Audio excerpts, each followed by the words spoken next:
Hello guys, आपका मेरे channel smart study में स्वागत है। आज हम क्लास 7th का सोशल साइंस का सामाजिक विज्ञान का जो क्वेश्चन पेपर होने वाला है उसको देखेंगे। तो आइए स्टार्ट करते हैं हम यहाँ पर। तो यहाँ सबसे पहले ऑब्जेक्टिव टाइप क्वेश्चन होंगे, खंड ए होगा जिसके अंदर 12 ऑब्जेक्टिव टाइप क्वेश्चंस होंगे।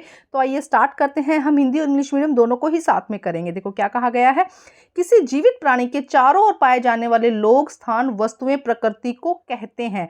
तो जीवित व्यक्ति के चारों ओर पाए जाने वाले को हम उसे पर्यावरण कहते हैं। क्या कहा जाता है? पर्यावरण। तो इंग्लिश में तो थोड़ा सा जब हम पीडीएफ बनाया था तो थोड़ी पिक्चर थोड़ी क्लियर नहीं है, आप क्वेश्चन को अच्छे से सुन लीजिएगा। तो एनवायरनमेंट कहा जाता है लिविंग थिंग्स को, जहां पर सब चीजें इंटरेक्ट करती हैं। उसके बाद क्वेश्चन नंबर 2 देख सकते हैं आप, पृथ्वी का वह संकीर्ण क्षेत्र जहां जलवायु, स्थल जलवायु मिलकर जीवन को संभव बनाते हैं कहलाता है। A narrow zone of earth where land, water and air interact with each other support life is called जैव मंडल या बायोस्फीयर। उसे क्या कहा जाता है?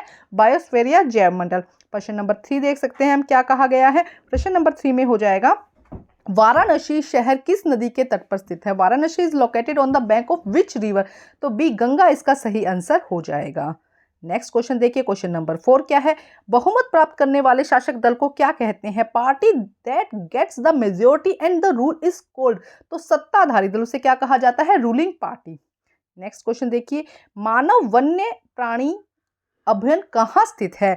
Where is the Manas wildlife sanctuary located in Assam? The answer यहाँ पे क्या हो जाएगा? करेक्ट हो जाएगा। इसके और में दिया गया है, इमामबाड़ा कहाँ स्थित है? Where is the Imambara located? तो इसका आंसर लखनऊ आ जाएगा। डी बी आंसर यहाँ पे करेक्ट हो जाएगा। थोड़ा डाउटफुल क्वेश्चन है, अच्छे से चेक करके इसको दीजिएगा। क्वेश्चन नेक्स्ट देखिए क्या कहा गया। क्वेश्चन नंबर 5 में देखिए, इनमें से किस राजा ने जंतर मंत्र बनाया था? Which of the following king built Jantar मंत्र? तो स्वाई जयसिंह का बी आंसर यहाँ पे स्वाई जयसिंह का करेक्ट हो जाएगा। क्वेश्चन नंबर 6 देखिए, उसके बाद में 7 देखिए क्या कहा गया है, इनमें से कौन से मानवीय पर्यावरण का एक घटक है? वायु, जल और स्थल। तो ये मानवीय नहीं, ये सिर्फ पर्यावरण, प्राकृतिक पर्यावरण के घटक है। मानवीय जिसमें मानव इन्वॉल्व होगा, तो समुदाय। डी आंसर यहाँ पे करेक्ट हो जाएगा।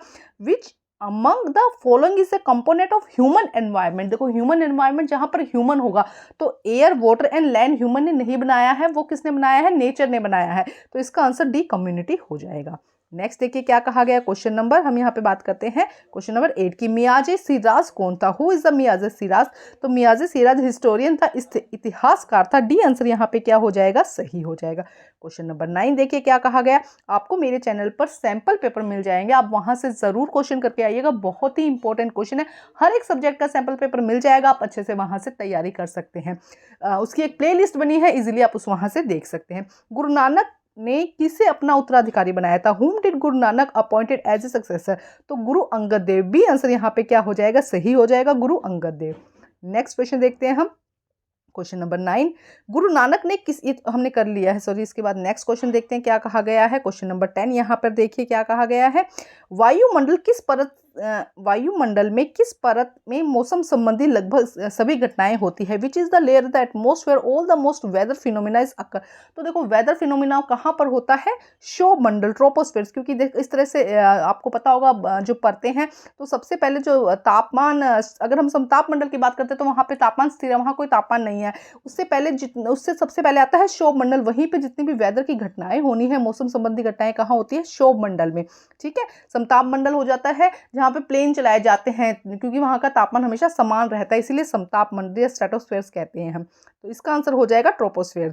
नेक्स्ट देखिए क्वेश्चन नंबर, यहाँ पे हम बात करते हैं क्वेश्चन नंबर 11, निश्चित दिशा में महासागरीय सतह पर नियमित रूप से बहने वाली जल की धाराएं कहलाती है? तो यहाँ पे कहलाती है महासागरीय धाराएं। Stream of water flowing constantly of the ocean surface in definite direction are called. जो ओशन सरफेस पे जो धाराएं बहती हैं उन्हें ओशन करंट कहते हैं। नेक्स्ट देखिए क्वेश्चन नंबर 12, क्वेश्चन नंबर 12 में, मुगल काल में वित्तीय अधिकारी को क्या कहा जाता था? What was the financially officer called in the Mughal period? तो दीवान। सी आंसर यहाँ पे क्या हो जाएगा? सही हो जाएगा। तो ये सारे ऑब्जेक्टिव क्वेश्चन थे। अब हम देखते हैं सेक्शन बी खंड ख, जिसके अंदर 2 से 5 नंबर के क्वेश्चन दिए गए हैं।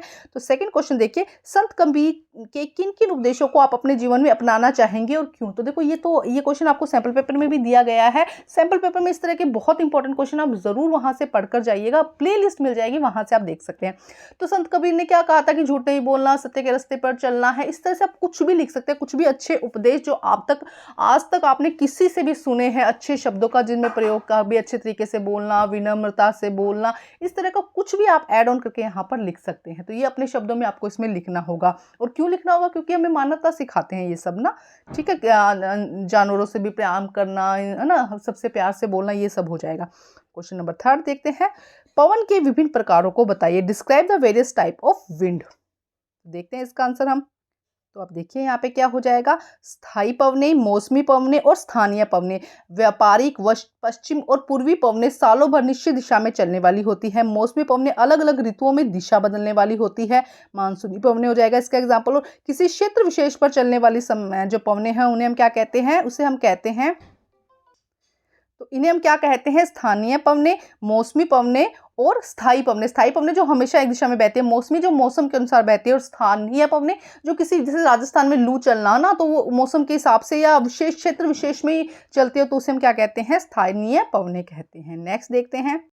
नेक्स्ट क्वेश्चन देखिए। तापमान और आपतन में अंतर बताइए। Difference between temperature and isolation. तो देखिए क्या आंसर होगा इसका। तापमान वायु में मौजूद ताप और शीतलता का परिणाम। तो तापमान क्या होता है? वायु के अंदर जो ताप होती है और शीतलता होती है, गर्म या ठंडी जो होती है, उसे हम तापमान कहते हैं। जबकि आपतन क्या है? सूर्य से आने वाली ऊर्जा जिसे पृथ्वी रोक लेती है, जो सूर्य से हीट आती है उसको जो पृथ्वी रोक लेती है, उसे हम आपतन कहते हैं। तो यहाँ पे आप देख सकते हैं क्या कहा गया है। वायु में मौजूद ताप और शीतलता का परिणाम या सूर्य से आने वाली पृथ्वी जिसे पृथ्वी रोक लेती है, उसे हम आपतन कहते हैं। क्वेश्चन नंबर 4 देखिए क्या कहा गया है। निम्नलिखित शब्दों में सही खाली स्थान हमें फिलिंग द ब्लैंक्स करना है। नयननार डैश के पास सकते हैं। नयननार संत वर डिवोटेड टू शिव, यहाँ पे शिवा यहाँ पे सही हो जाएगा। जयदेव ने डैश की रचना की थी, गीत गोविंद की, तो क्या आ जाएगा? जयदेव कंपोज गीत गोविंद। नेक्स्ट देखिए। गुरु नानक का जन्म डैश में हुआ था। तलवंडी यहाँ पे आंसर हो जाएगा। तलवंडी इसका सही आंसर हो जाएगा। नेक्स्ट देखते हैं प्रश्न नंबर 5। संविधान द्वारा दिए गए समानता स्थापित करने के किन्हीं 3 प्रावधानों को लिखिए। संविधान द्वारा दिए गए किन्हीं 3 समानता स्थापित करने वाले 3 प्रावधानों को लिखना है। Write any 3 provisional to establish equality given the constitution. तो यहाँ पे देखिए, कानून की दृष्टि में हर व्यक्ति समान है। किसी भी व्यक्ति के साथ जाति, धर्म, वंश, स्थान, जन्म स्थान, लिंग के आधार पर भेदभाव नहीं किया जा सकता।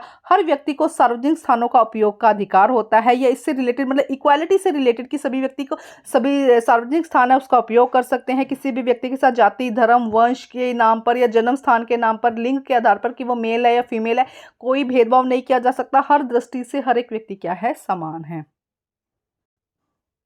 अब हम देखते हैं क्वेश्चन नंबर 6। देखो क्या कहा गया है। गंगा ब्रह्मपुत्र बेसिन में यातायात का एक सुविकसित तंत्र उपस्थित है। कथन की विवेचना कीजिए। A well developed system is transported and present in Ganga Brahmaputra basin. Explain the statement. देखिए किस तरह से लिखेंगे।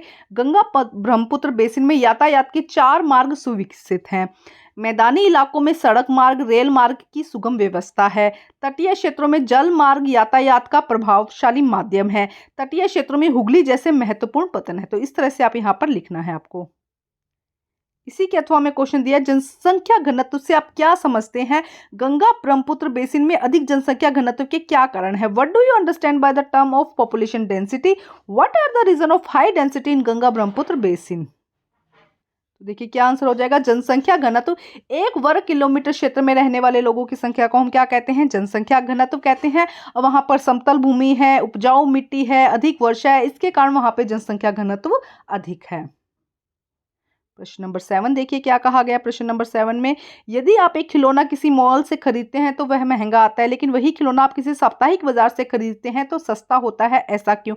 If you buy a toy from a mall it is expensive, but if you buy the same toy from the weekly market it be cheaper. Why? तो देखो क्या है, अगर वो मॉल से खरीदते हैं तो मॉल का रेंट हो गया, उसका बिजली, एसी, इन सब का खर्चा जो है वो उसमें इंक्लूड हो जाता है। जबकि साप्ताहिक बाजार में ये सब चीजें नहीं होती है, तो इसलिए वो क्या हो जाता है? सस्ता हो जाता है।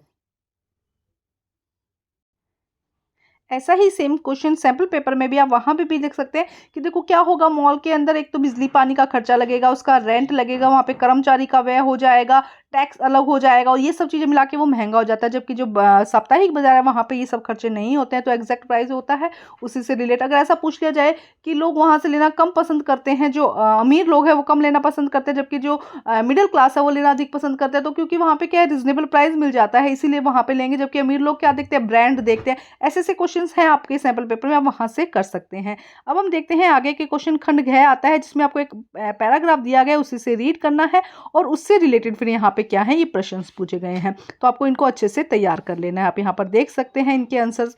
ये जो ज़रूरी नहीं है कि यही पैराग्राफ आएगा, इससे रिलेट करते हुए आएगा। तो मैं आपको बता देती हूँ कि यहाँ पर जो क्वेश्चन है एग्जैक्ट ऐसा पेपर आपका नहीं आने वाला, लेकिन हाँ इससे इंपॉर्टेंट क्वेश्चन आपको पता चल जाएंगे, पैटर्न पता चल जाएगा और सैंपल पेपर में से बहुत सारे क्वेश्चन रिपीट होने वाले हैं, उसको अच्छे से कर लीजिएगा और अच्छे से आप तैयारी कर लीजिएगा, जिससे कि आपके अच्छे अच्छे नंबर आ जाए। मैं आपको यहाँ पे पूरा क्वेश्चन पेपर दिखा देती हूँ आगे का, लेकिन ये एग्जैक्ट मैं फिर ये कहती हूँ कि एग्जैक्ट ये पेपर नहीं आएगा। सैंपल पेपर से अच्छी सी तैयारी करके जाइएगा, जिससे कि ज़्यादा से ज़्यादा नंबर आप लोगों के आ सके और बहुत अच्छी आप तैयारी करके जाइएगा। Thank you guys.